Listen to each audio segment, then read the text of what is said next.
All right, so here we have a question about the coefficient of variation.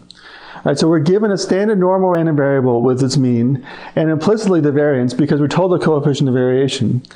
The coefficient of variation is a term that may not have been heavily emphasized in a standard college probability class, but is frequently asked about in the exam. It's a concept that's useful in actuarial stuff. It comes up a lot in some of the later exams as well.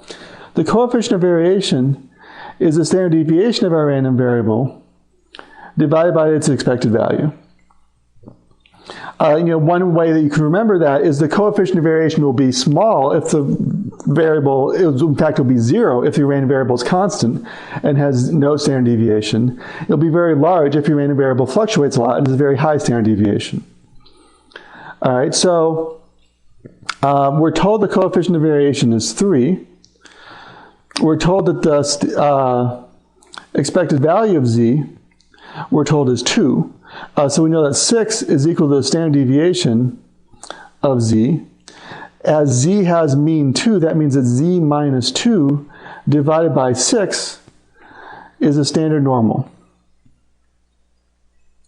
So then the probability that z is bigger than 1 is the probability, I'm just going to turn this into a standard normal.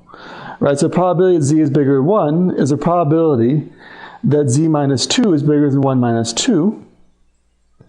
And then I divide both sides by my standard deviation. And then what I'm left with is the probability of this thing that I've turned into a standard normal. I'm left with a probability that that is bigger than negative 1 over 6, which we often denote as, since it's a probability of being greater than something, it's going to be 1 minus the CDF. And the CDF of the standard normal we often denote using the Greek letter phi. So it's 1 minus phi of negative 1/6. Our standard normal table will have the values of positive phi. Phi of negative 1/6 is 1 minus phi of positive 1/6.